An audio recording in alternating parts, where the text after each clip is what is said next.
So I'm here in the Pacific Northwest on a beautiful, overcast day to talk about what happened 60 years ago in Pacific Northwest and National Wrestling Alliance history.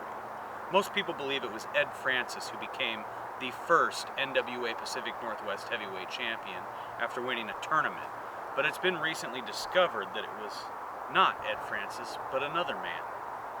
It was in Salem, Oregon on this day, 60 years ago, May 24th, 1955, that Luther Lindsay became the first NWA Pacific Northwest heavyweight champion, the first champion of the Portland wrestling era.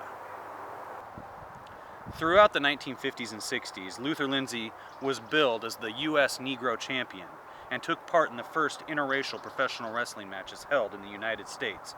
Between 1953 and 1956, he battled Lou Thez in a series of matches for the NWA World Heavyweight title.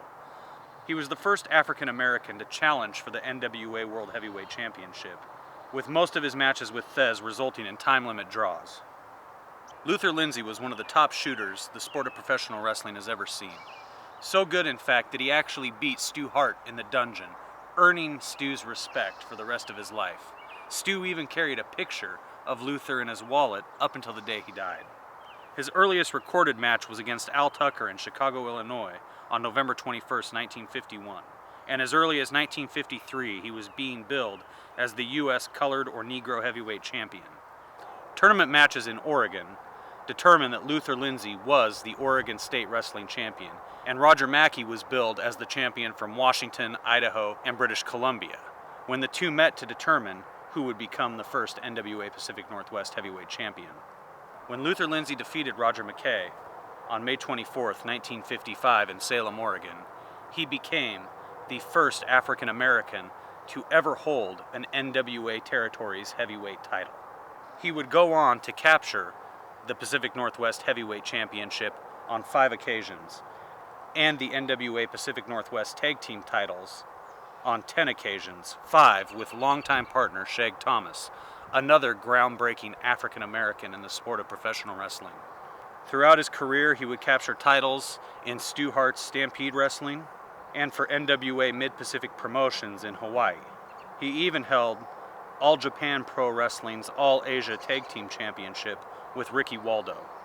It was on the evening of February 21st, 1972, at the Park Center in Charlotte, North Carolina, that Luther Lindsay faced Bobby Paul.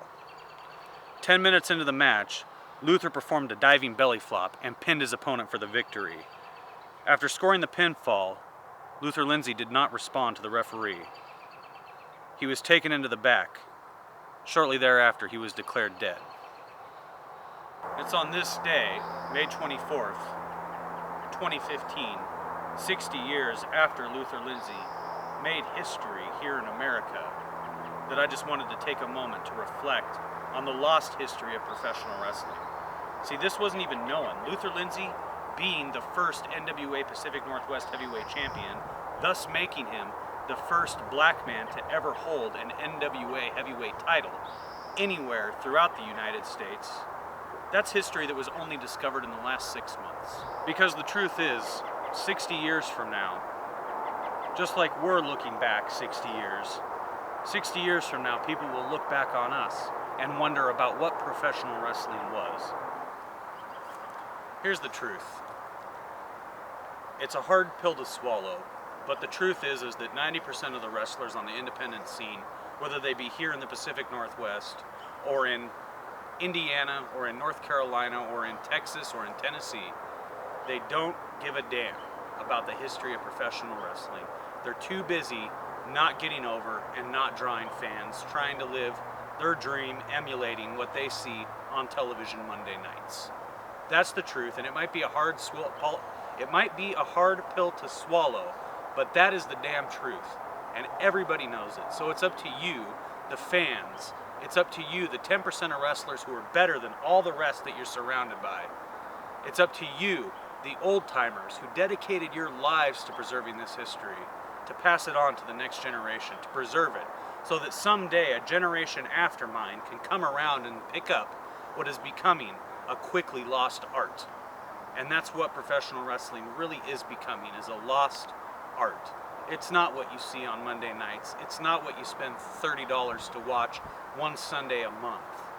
Professional wrestling is so much more than what you buy on that 3-disc set at your local Walmart.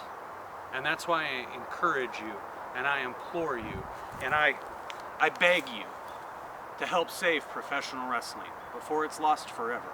So if you have old pictures, old programs, anything, old news articles, scan them into a computer, share them on the internet, share them here at facebook.com/legitprowrestling. I'll make videos of them and put them up on youtube.com/legitprowrestling. If they pertain to the Pacific Northwest, hell, if they pertain to anywhere in the Pacific Rim, I'm interested in saving it because I know that it's important for a future generation to be able to look back and see what these men accomplished with their lives. So help me preserve Pacific Northwest history. Help me preserve the heritage of professional wrestling in North America.